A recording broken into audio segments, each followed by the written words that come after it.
Hello friends, welcome to Shri Tamil channel. இன்றைக்கி நம்ம பார்க்க போகிறது என்னன்னு பார்த்தீங்கன்னா கந்தரப்பம். செட்டிநாடு ஸ்பெஷல் ரெசிபியான இந்த கந்தரப்பம் எப்படி செய்யலாம் தான் இன்றைக்கி நம்ம பார்க்க போகிறோம். ரொம்ப சிம்பிளான அதே நேரத்தில் ரொம்ப டேஸ்டியான இந்த கந்தரப்பம் எப்படி செய்யலான்னு வாங்க பார்க்கலாம். முதல்ல ஒரு பவுலில் 3/4 கப் மாவு பச்சரிசி எடுத்துக்கோங்க. இப்போ இது கூட 1 டேபிள் ஸ்பூன் உளுத்தம்பருப்பு சேர்த்துக்கோங்க.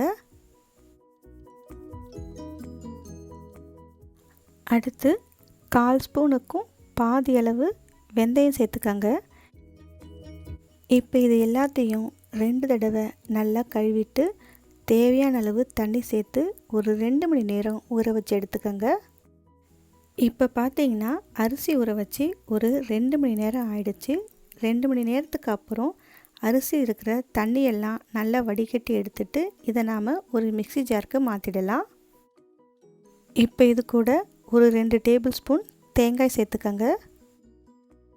வாசனைக்காக 2 ஏலக்காய் சேர்த்துக்கோங்க. இனிப்பு எடுத்து கொடுக்கறதுக்காக கொஞ்சமாக உப்பு சேர்த்துக்கோங்க. ஒரு 1/2 கப் வெல்லத்தை 2 டேபிள் ஸ்பூன் தண்ணி சேர்த்து பாகு எடுத்து வச்சுருக்கேன். பாகுக்கு எந்த பதமும் தேவையில்லை, வெல்லம் நல்லா கரைஞ்சா போதும். பாகு நல்லா ஆற வச்சு வடிகட்டி எடுத்துக்கோங்க. பாகு சூடாக இருக்கக்கூடாது. தண்ணிக்கு பதிலாக இந்த வெள்ளைப்பாகை கொஞ்சம் கொஞ்சமாக சேர்த்து அரிசியை நல்லா மைய அரைச்சி எடுத்துக்கோங்க. இந்த அளவுக்கு நல்லா க்ரீம் மாதிரி மைய அரைச்சி எடுத்துக்கோங்க. அப்போ தான் நமக்கு அப்பம் நல்லா வரும். தோசை மாவு பதத்துக்கு தேவையான அளவு வெள்ளைப்பாகு சேர்த்து நாம் இதை அரைச்சி எடுத்துக்கலாம். மாவு நமக்கு இந்த கன்சிஸ்டன்சியில் இருக்கணும்.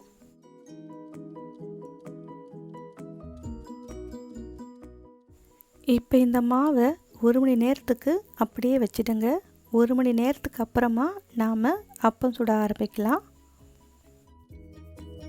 இப்போ பார்த்திங்கன்னா 1 மணி நேரம் ஆயிடுச்சு. அடுத்து நாம் ஒரு பேனில் எண்ணெயை சூடு பண்ணிக்கலாம். எண்ணெய் ஓரளவுக்கு சூடானதும் அடுப்பை மீடியம் லோ ஃப்ளேமுக்கு மாற்றி வச்சிடுங்க.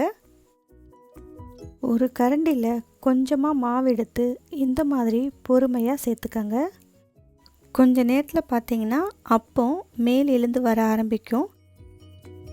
மேல் எழுந்து வர ஆரம்பிக்கும்போது அது மேலே கொஞ்சம் கொஞ்சமாக எண்ணெயை இந்த மாதிரி தெளித்து விட்டிங்கன்னா அப்போ நமக்கு நல்ல உப்பலாக உப்பி வரும். அடுப்பு மீடியம் லோ ஃப்ளேமில் இருக்கட்டும்.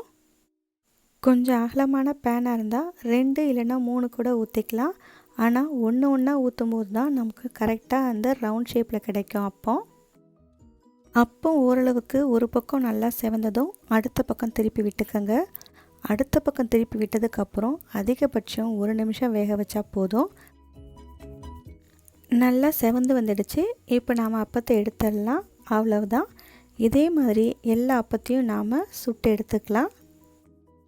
செட்டிநாடு ஸ்பெஷல் கந்தரப்பம் நாம் ரெடி பண்ணிட்டோம். இந்த ரெசிபியை நீங்கள் வீட்டில் ட்ரை பண்ணி பார்த்துட்டு எப்படி இருக்குன்னு சொல்லுங்கள். இந்த ரெசிபி உங்களுக்கு பிடிச்சிருந்தா லைக் பண்ணுங்கள், ஷேர் பண்ணுங்கள். ஸ்ரீ தமிழ் சேனலுக்கு சப்ஸ்கிரைப் பண்ணுங்கள். தேங்க்ஸ் ஃபார் வாட்சிங்.